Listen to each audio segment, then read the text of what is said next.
Welcome back to the American Made First podcast. I'm your host, Aaron Kaiser, and today we have a special guest, Adam Baker, founder, CEO of Soda Pup out of Boulder, Colorado.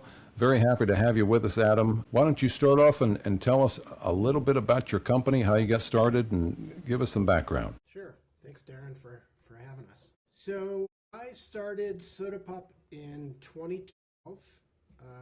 I had a career in sporting goods prior to that. And actually, my first career was in the Coast Guard. I was an officer in the Coast Guard. And then after my sporting goods career, I got burned out on corporate life. And I started this pet supply business, for lack of a better term, in my basement. It was a hobby project to teach my kids about business. And we started with one product, which wasn't even my design. It was owned by a rubber factory out here in Meade, Colorado. And we kind of started from there, and we've been bobbing and weaving ever since, figuring out a path forward. And here we are, however many years later, 14 years later. And what was that first product? It was a rubber treat dispenser called the Can Toy, and it is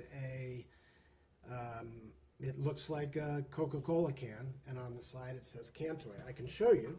I've got it right here. In the beginning, it was the only product we had. So you put treats on the inside. You can put moist food in there, raw food, pumpkin puree, peanut butter, what have you. And then dogs have to figure out how to get it out. And so that was the first product. And, all right. It was all we had. So we did it in different colors, and we did it in different types of rubber compounds. One for extreme chewers and one for puppies that was softer. We stretched it as far as it could go. 100% of our revenue came from the Can Toy in the beginning, and now it's like 1%, if even. Wow. So you said you started this in part to teach your kids the basics of business. How many kids do you have, and how old were they at that time? I have two kids, two boys. They were, in 2012. Oliver was born in 2003, and I was born in 2000. So they were young. Like 9 and Yeah, 9 and 11. All right. So they're. But they understand a lot about business. So I was a little bit unbearable. I mean, I had a whiteboard, and at dinner at night, I'm talking about, profit margin and the time value of money and the importance of compounding interest and financial concepts. And What an advantage you're giving them, because I've heard it said that financial literacy is one of the hardest things for parents to teach. And I think partly it's because parents don't know it themselves. They were never taught it. And the best way to teach it is to practice it. Yeah. So in everyday choices, how you spend money. Yeah, no doubt. How you don't spend money. So here we are, 2012, 14 years later. How many products are in your stable now? At last count, about 200 SKUs. Oh my goodness. It's a lot. And we're in the process of, I've eliminated SKUs, which has to do with the business model that I've implemented. So we're pretty atypical in the pet industry in that, I've kind of turned the model upside down and backward. I'm doing everything pretty different from most of my competitors. So a little bit more about my background. So I worked at Nike for a decade, and I was a product manager, and I worked on a variety of different businesses: the outdoor business, the running business, the tennis business, the kids business. Then I went over to Under Armour, where I was the VP of apparel for the boys business and the men's business. And then I became the VP of product management and licensing for Crocs footwear, the funny foam shoes. And so, I started studying the pet industry back in 2008. I just joined Crocs, and we're in the deepest part of the recession. And, Crocs was in financial trouble. And a lot of businesses were in financial trouble, and a lot of people were in financial trouble. But the pet industry grew by 4%. And so I started thinking, and at the time I had 3 dogs and 2 cats, and was crazy about my dogs in particular. And so I thought, well, that's interesting. The thing that drives sporting goods is passion for sports. And the thing that drives the pet industry is people's passion for their pets. It's unlike, so many other industries. And so I thought, well, okay, they're both driven by passion. Could I actually run the Nike playbook? Could I implement the practices used at Nike to create something from nothing, to create a pet brand? built around this passion that people have for pets. And so that was the initial idea. And so, I worked for four more years at Crocs, and then I was fortunate. I was able to retire. So I took a step back, but I had already begun the journey in the pet space. And so what is the Nike playbook? The Nike playbook it starts with having a deep understanding of who your consumer is and making sure that everything you do is focused on whoever that person is. And of course, product design has a lot to do with how you're paying attention to your consumer. So you need to make attractive, desirable, unexpected products for your target consumer. So in the pet industry, we're targeting women. Women control the purse strings. They're the ones, more often than not, that are shopping for their pets, whether it be for food, toys, or whatever. And so I knew that I needed to create beautiful, colorful, unexpected designs. And the pet space really needed it because 2012, 2008, you walk down the pet aisle of a Petco, PetSmart, it's always the same stuff. It's the same brands, it's the same things. And I thought, well, there has to be a better way. I mean, if you're always showing a female consumer the same thing, she has no incentive to buy it. Yeah, what's the fun in that? So basically what I was trying to do is create a little bit of a fashion cycle in the pet space so that there were always new things for her to look at and to want. So in order to do that, I needed to create a product creation process that allowed that. Now, everything we make is injection molded, so we have to build molds. And typically the barrier to entry in this business is the cost of molds, which is why most people manufacture in China, because you can get molds for cheaper in China. It's a lesser grade of steel and lower labor costs and whatnot. But I wanted to produce everything in the US because I wanted to build the business on speed, very fast to market. Okay. And so this allowed me, because I was fast to market, it allowed me to develop products in particular for subscription box customers. So back when I was starting this business, subscription boxes were just hitting their stride, and they could drive massive volume behind a single SKU. And so in the beginning, I was selling products to a box called BarkBox. And then eventually they hired their own designers. And so I saw the writing on the wall that business was going to go away from me. So I met with the second largest box, a box called Bully Make, which is under different ownership now.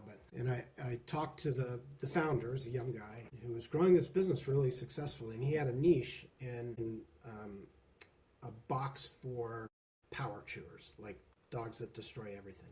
So I went to him and I said, listen, as you get bigger, it's going to be harder to find a product that's got the durability requirements that you need, at the price that you need, in the volume that you need, with a design that makes sense for the theme of your box that month. So most subscription boxes have a theme, like St. Patrick's Day theme, Easter theme, 4th of July theme, what have you. And so I said, I can be your easy button. You tell me what your theme is, I'll design you some options, you pick one, we cut the molds, we produce the product, I'll sell it to you at my cost.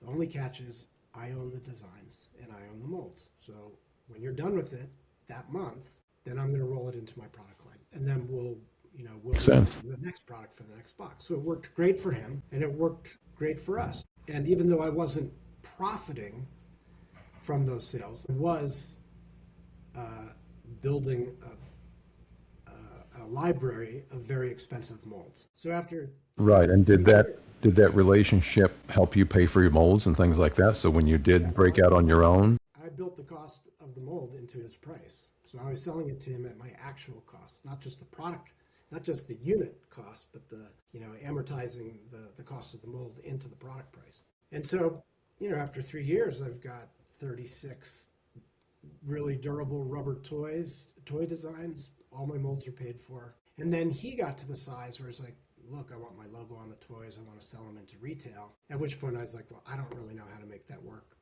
financially for you and for me. So we parted ways, and it was amicable. And he started, he hired a team and started producing the stuff on his own.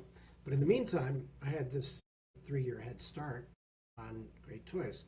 So at that point, I really started marketing the brand as a, durable, super durable, chew toy company. And then the pandemic hit, and pet buying behavior changed pretty dramatically. First of all, people were stuck at home. They weren't traveling. They weren't going out to eat. They weren't going to the movies. So they had a lot of money, and a lot of them got dogs. And so they had a lot of time on their hands. So they started spending their money on their pets. They were improving their diets and they were spending more on toys. So during that time, I had a manufacturing partner suggest that I take a look at LickMat. So I was talking about how it was hard to work from home because my black lab was very needy. He was a rescue, and it was hard to not be disturbed by Buddy, the black lab, when I was on a conference call. And he said, oh, you should try a LickMat. And I'm like, well, what's a LickMat? So I went out and I bought a LickMat, and I used it with Buddy. And What is that exactly? a LickMat is a thin mat. It is a thin mat with a pattern on it. And then you smear food into the pattern, and then the dog has to lick the food out of the pattern. And licking has health benefits for a dog.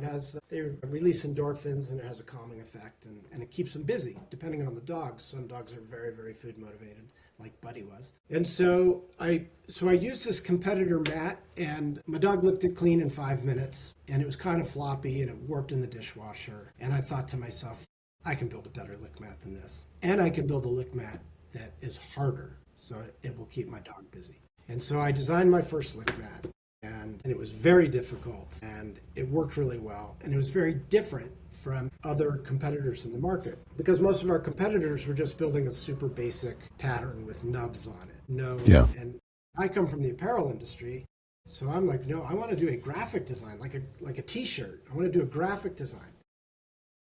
Something for the ladies to say, how cool is that? That's very cute. I want to buy that. Exactly. So if you look at my wall, you won't be able to see the patterns from here. But so anyway, we had a great reaction to our first lick mat, and we noticed that people were decorating it. Meaning, if you look at this, they're self-contained shapes, right? And so people were like mixing blue spirulina with yogurt, and then pink and blue, and then they were doing paint by numbers. Keep in mind, it's the pandemic. Everybody's stuck at home. And you've got moms who think of their dogs as their kids.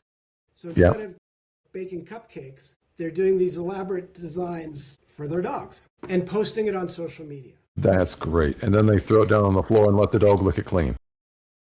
And everybody was on social media posting these beautiful pictures of these designs with our lick mat. That's awesome. So the light bulb went on. It's like, I need to come up with more designs, because if I keep making new designs, these folks will keep buying more and more. That's right.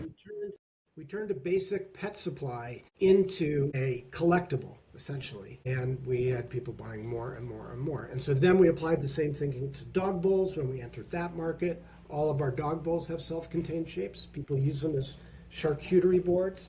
So, for instance, this is the cover of Pet Age magazine, which is a trade publication. This is our honeycomb dog bowl. And you can see they're using raw food, and they've got quail eggs, and they've got, vegetables and all kinds of things in here. This is how people are feeding their pets. And our bowls were giving them the ability to create these designs and to essentially create like a charcuterie board for their dog. And so at that point, I began repositioning Sodapup as an enrichment company. So not only did we have the rubber treat dispensers from the subscription box days, but now we had lick mats and we had dog bowls. And so we continued down this path, figuring out how to create other toys that were also enrichment tools. And so this is what we've done over, particularly since the pandemic. The last 6 years has been full on, just churning out lots and lots of designs. Yeah. Now, the other part of this is a manufacturing story. We do produce everything in the USA.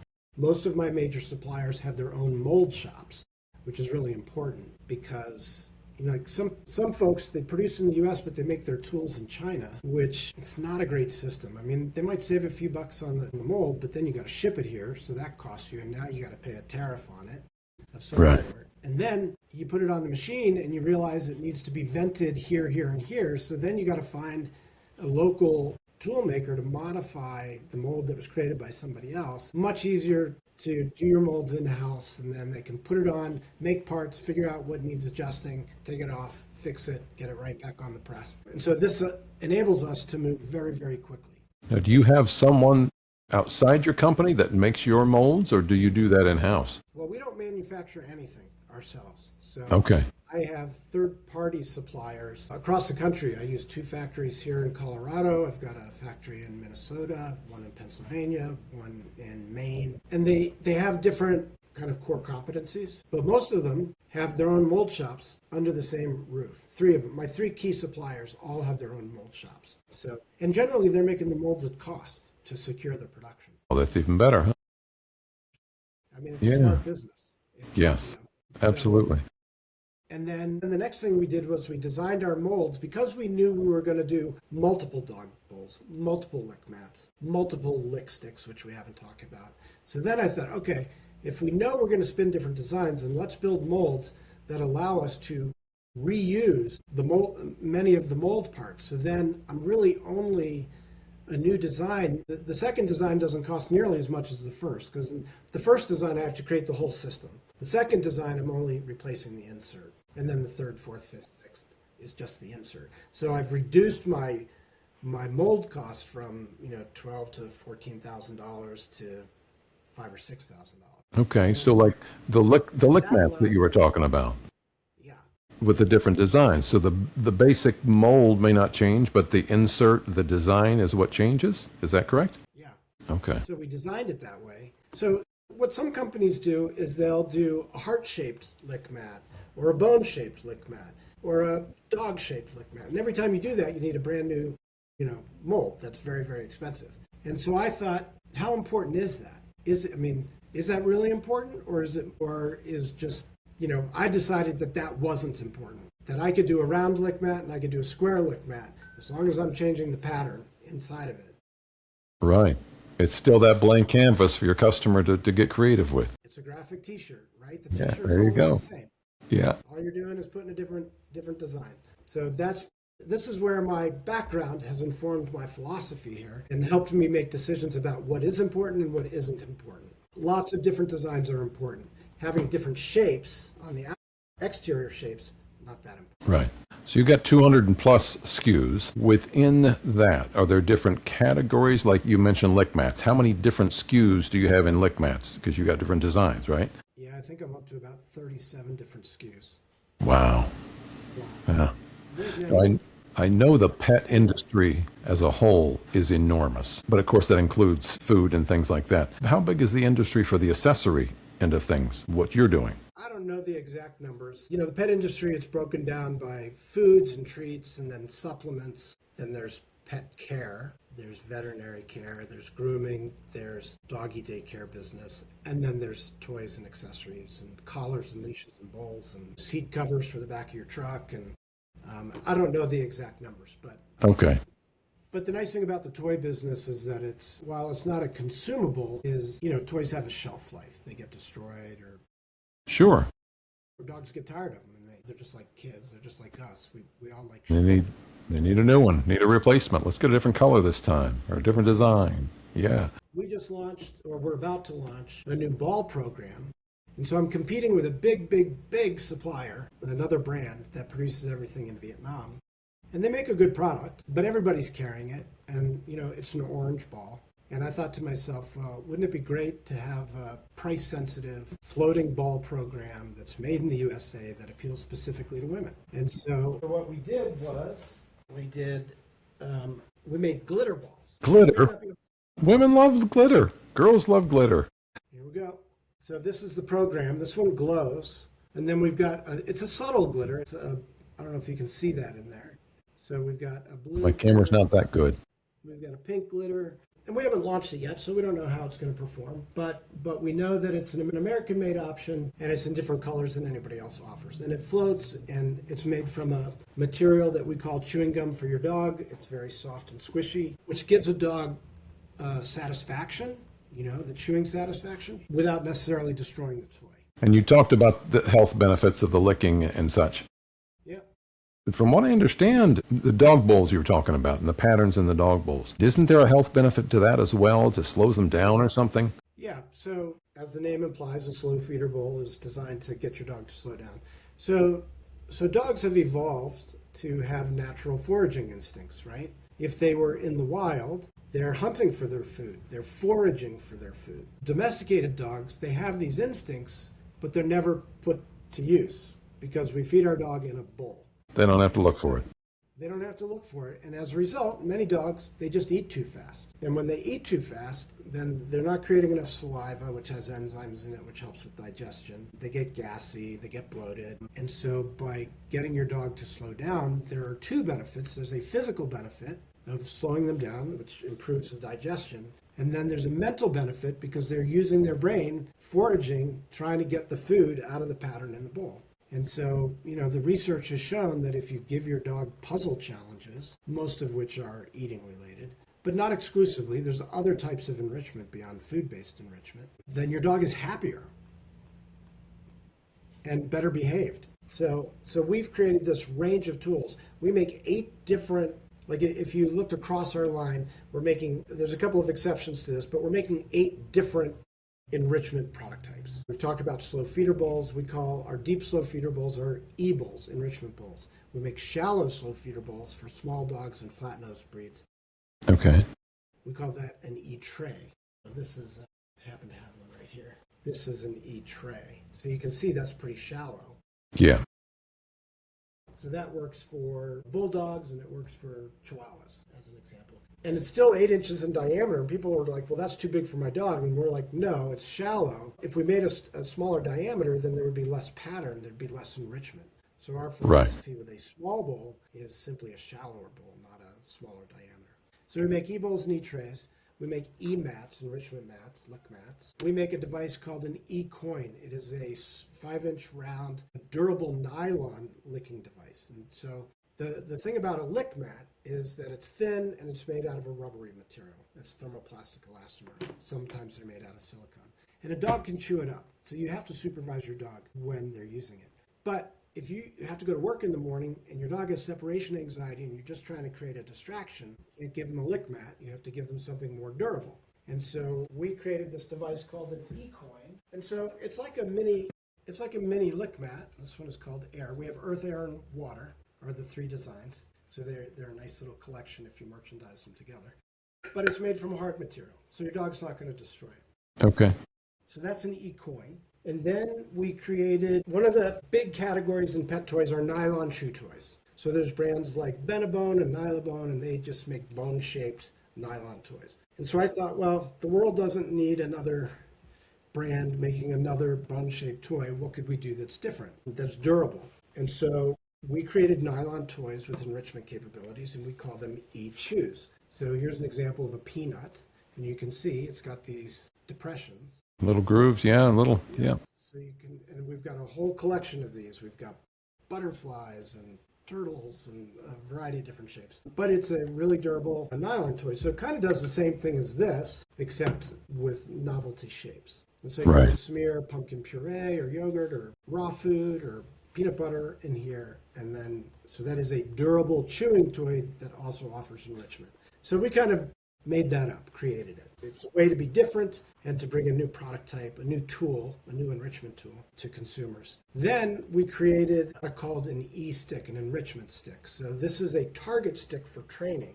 So trainers use what's called a target stick, and their dog touches their nose to the stick, and this is part of the training routine. So we thought, well, what if you could incorporate enrichment into the training, which most trainers do, but they never had a tool for it. So we created, it's like a wand, and so you would put food into the surface here, and then when your dog does what he's supposed to, you reward him with the Okay. So I got them all. I said E-bowl, E-tray, E-mat, E-coin, E-chew, E-stick. What am I missing? Let me look at the wall. E-dispensers. It's where it all started. E-dispenser. There you go. The can. Yep. And the most important is an E-cup. So as I said, during the pandemic, what people were feeding their dogs evolved very quickly into raw feeding and freeze-dried and all kinds of, premium diets. And so we created a product that looks like a honey pot. The inspiration, because women think of their dogs as their children, so we looked at children's stories for inspiration. There you go. This is our nod to Winnie the Pooh. There you go. Without any One of the classics. No trademark infringement. And so this is really ideal for filling with raw food and other types of moist ingredients, which you can then pop in the freezer and freeze it and make that feeding challenge even longer. which is great. You know, dogs cool themselves on a hot day. They cool themselves through their tongue. So in the summer, we give our dog their meals inside of an e-cup, and we freeze it, and they go out in the yard, and it takes them 45 minutes to an hour to get through the thing. Oh, that's great. So it's great for them. It keeps them busy. It's healthier. So this is, you know, over time, we've developed this product architecture across many different product types, but all under the enrichment umbrella. And the reason we have so many different factories is because rubber manufacturing, like natural rubber manufacturing, is different. It's different equipment. It's not just different material, it's different equipment. So we use that factory for all of our natural rubber products. And we have another factory that does most of our bowls because they give us great quality in our bowls. And we have another supplier that does a lot of our TPE. They do a lot of our lick mats and nylon toys. Okay. And so when I say that we've turned the industry upside down and backward with our methodology, what most of my competitors do is they have a very narrow product offering and they're very deep on inventory because they're producing in Asia. And so there are long lead times. And so they have to buy sufficient inventory each time. So they're taking big inventory risks so that they don't run out of supply. So they're narrow and deep. And what I am is wide and shallow, because I can chase demand very quickly. You're more nimble. And I have no port delays, no storms at sea, you know, all the things that can go wrong with international shipping, which I did my whole career. I mean, I spent a lot of my life in Asia, you know, producing things, but not with this business. And and because we're American made, it allows me to have a broader product offering because I can run shallower on inventory and just chase demand in the areas that are most successful. So I'm not taking big inventory risks. It's just a different way of thinking about the business, different way of running it. Now, I was a little overwhelmed when I went to your website. There was a lot of different products on there. How can people find your products? Are they available in the retail or just through your website? What's the best way to find your... Well, so we're an omni-channel brand. So you can go to our website, which is Sodapup. You can get us at Chewy.com, which is a large pet specialty online retailer. Sure. We're on Amazon.com. We sell to thousands of independent pet retailers across the country.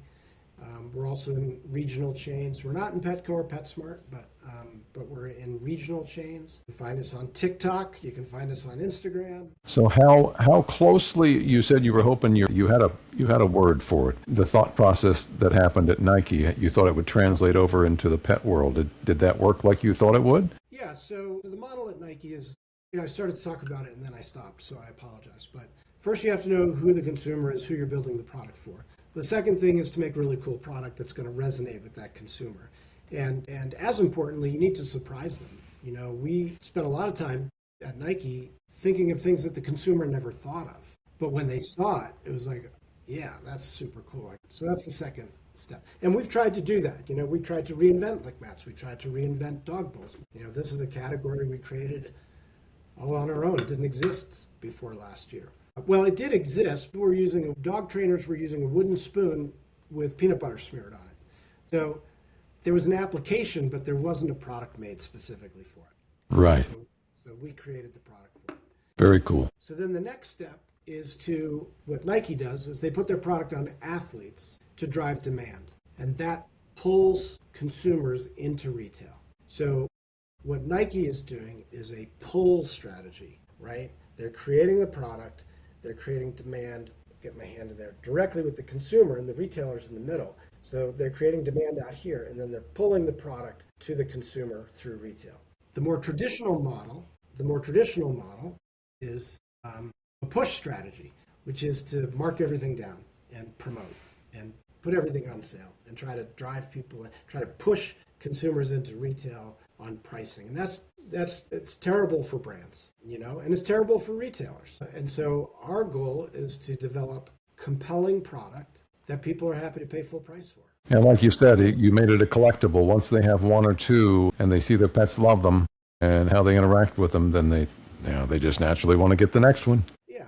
And, you know, we're reasonably priced. I would say that if you look at the whole spectrum of products in the marketplace, we are kind of like affordable premium. We're not the most premium. We're certainly not luxury. We're still affordable, but we're above, you know, a lot of cheap imports coming in from China that are being sold direct on Amazon or something like that. We don't try to compete. In our case, we don't have athletes to, use our products, but we do have a lot of folks on social media that have grown to love our brand. And so they're either buying the product, or in some cases, we'll send influencers product in exchange for posts. We don't pay any influencers, but we're creating demand through social media. Then, of course, retailers are looking at social media as well as consumers. And when they see that a brand is getting momentum, then they're like, oh, I need to stock this in my store. And so, we were able to grow the business. We sell in about 48 countries now. And a lot of that was driven by social media. So that's our primary marketing vehicle. Very interesting. So are the kids working in the business? No, they just graduated from college, and neither one wants to. Okay. Work in the business. At least not for the time being. You never know when they might come back. I'm not sure I can wait around to find out. We'll see. Right. Well, very interesting. I'm fascinated by what you've done here. I'm impressed by the breadth of what you've done and the imagination you've put into it. All you pet lovers out there, sodapup.com. Look for the product at your favorite retailer, Amazon and such, or go right to the website. If they had questions, can they reach you through the website? Yeah, we've got a chat function on our website. You can always email us at info@sodapup.com as well. All right. You can find our social media, Instagram and TikTok are both at Sodapup Dog Toys. You can always direct message us through social apps as well. Very good. Well, this has been great. Is there anything else you'd like to highlight before we sign off? I should just mention that all of our products are made from FDA compliant, food safe materials. So there's no bad stuff in our product that you have. Okay. And most importantly, USA made, all made here in the US of A. I love it. That's one of the reasons we're here, to promote American-based companies, American-made product. So, yeah, all you folks out there, thank you so much, Adam, for giving us your time and explaining what you're doing there. Love what you're doing. For everyone else out there, sodapup.com for your pet toy needs, and otherwise, before you make a purchasing decision, please think American made first.